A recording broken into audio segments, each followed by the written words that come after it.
While just 3,000 5-ton half-tracks were built by Bussing NAG, some 339 were utilised to mount the 37mm Flak 36.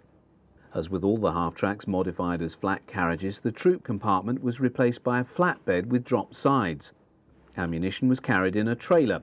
The weapon was used in the anti-aircraft and ground support roles, and most were employed in the east.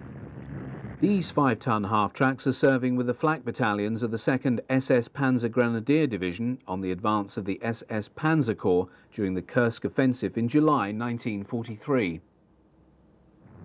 The 8-ton 7 half-track was adapted to carry the 37mm Flak 36 in 1943 when production of the 5-ton 37mm Flak carriage was ended. The addition of the gun raised the chassis weight to 11.5 tons. Ammunition for the flak gun was carried in a Sonder Anhänger 57, a trailer specially designed to carry 37mm ammunition. The Flak 36 was a powerful weapon and was often used in a direct fire role. Most of the half-tracks seen in this sequence belong to the Waffen-SS, and in particular the Flak Abteilung of the Leibstandarte Adolf Hitler. Seen here in Rome, it is a late machine with an armoured cab. Moving along a Normandy road is a camouflaged Opel Multier mounting a 37mm flak. From the newsreel of May 1943 comes film of a major Luftwaffe ground exercise in Russia involving a full-strength flak unit. Of interest is the diversity of equipment being employed. Apart from the standard DMAG 1-ton half-tracks mounting the 20mm flak, there are also a large number of modified four-wheel drive Mercedes-Benz 4.5-ton lorries. The commander of this 88mm gun detachment seemingly has no compunction about employing his weapon in a ground support or anti-tank role. Colonel Hans von Luck of 21st Panzer Division was to recall how in Normandy he had to threaten to shoot an officer of the Luftwaffe 16th Field Division who refused to employ his 88s in the anti-tank role during Operation Goodwood.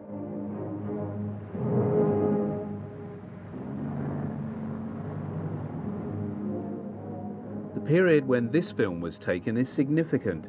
The Eastern Front was experiencing its longest lull of the war, as the Soviets deliberately held back from offensive operations in order to prepare to receive the inevitable German summer offensive directed at the Kursk salient.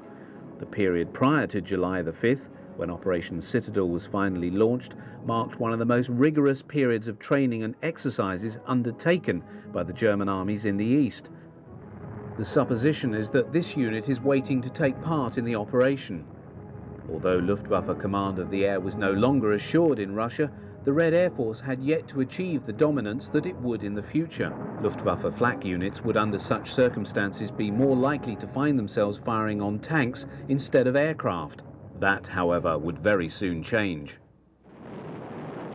Soviet air attacks on German ground formations and supply lines never achieved the scale or sophistication realized by the Allies in Western Europe.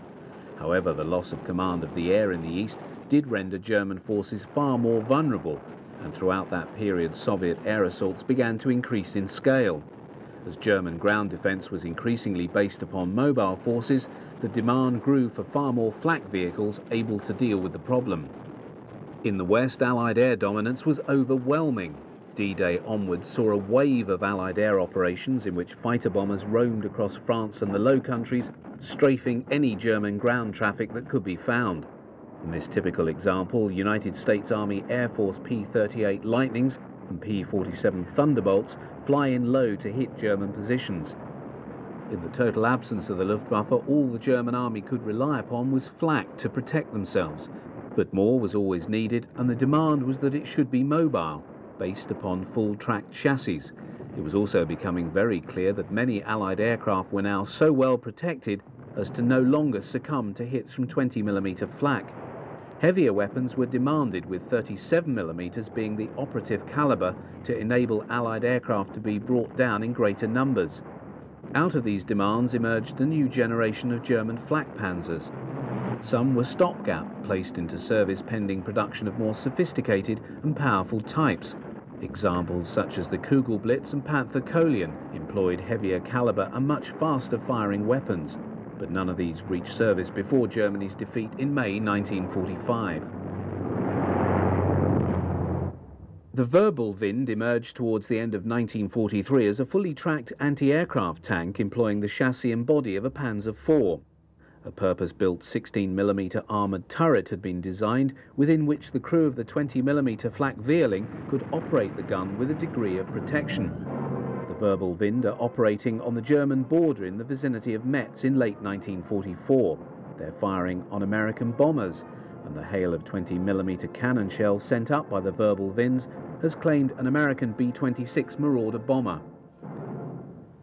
Just 86 Wirbelwinds were produced, with production ending in November 1944. By then, the decision had been made that the 20mm caliber was no longer adequate to deal with Allied aircraft, and that continuance of production of a flak Panzer with such a weapon was a waste of resources.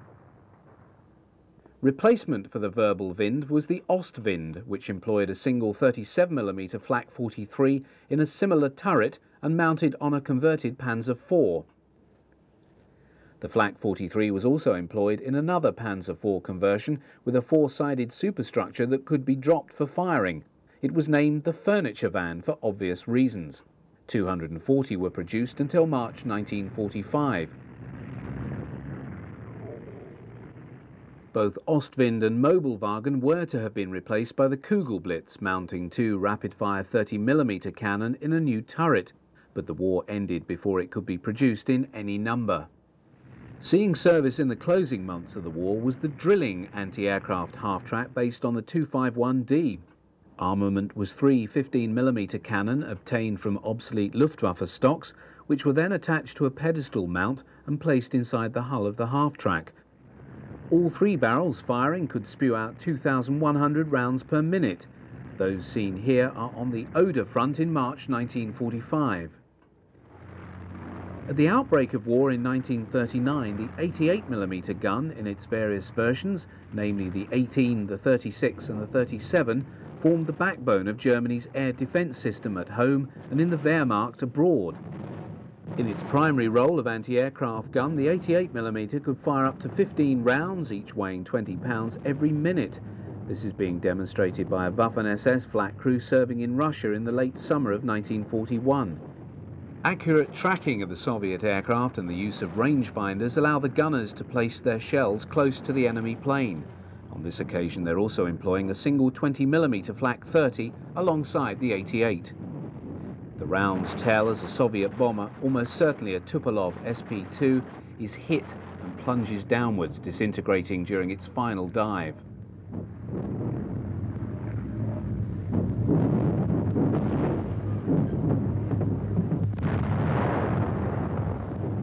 Another detachment of 88mm guns being employed in the anti-aircraft role, this time served by Luftwaffe flak teams, is also engaging Soviet aircraft in 1941.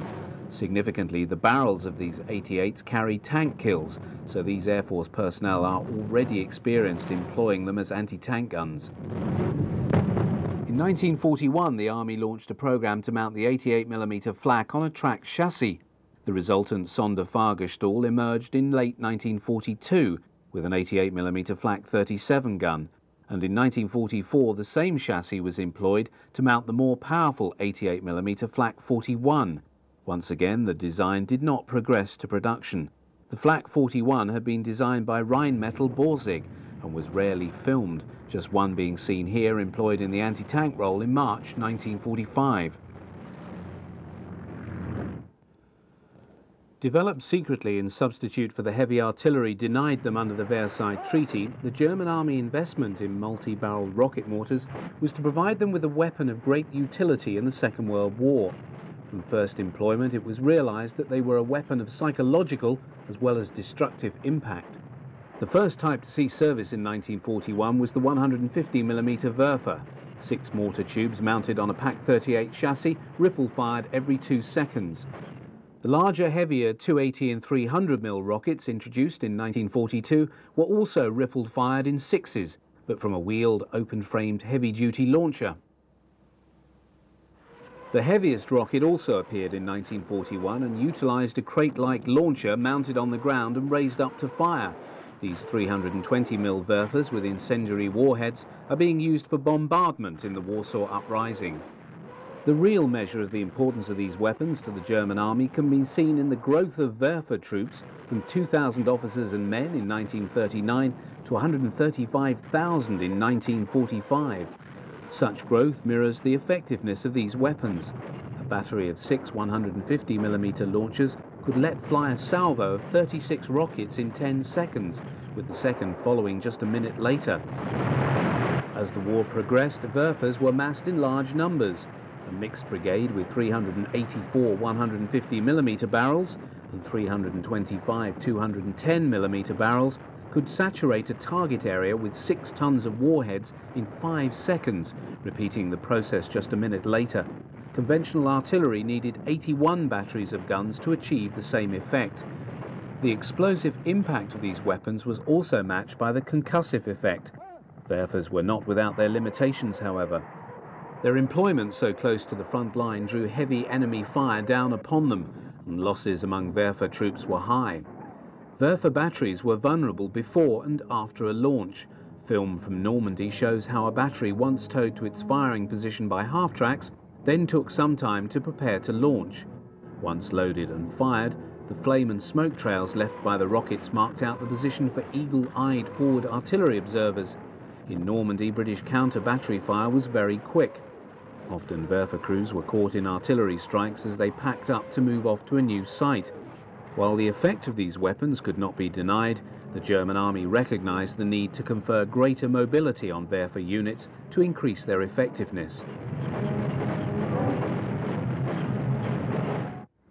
The solution came in 1943 with an order to the firm of Opel to modify its semi-track mule load carrier to take an armoured body.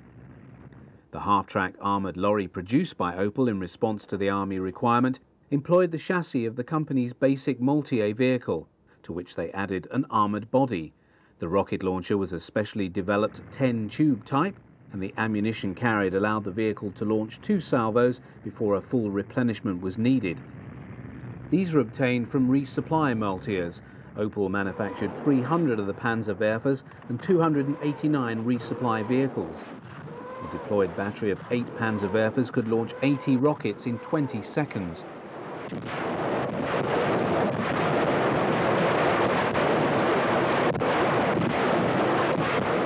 Although most film of Panzerwerfer batteries in action show them in Russia, they were employed on all fronts.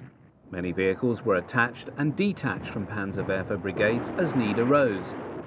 The ability of the Panzerwerfer batteries to travel with armoured formations and be employed alongside self-propelled artillery detachments was especially important from late 1943 onwards, as panzer divisions became fire brigades, rushing from one section of the front to another to deal with Soviet breakthroughs.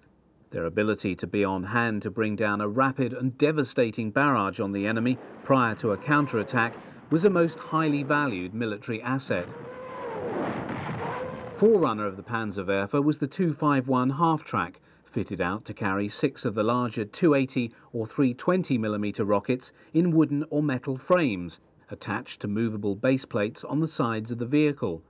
The former carried up to 110 pounds of high explosive, whereas the latter delivered 11 gallons of jellied petroleum. Reloads were carried within the vehicle.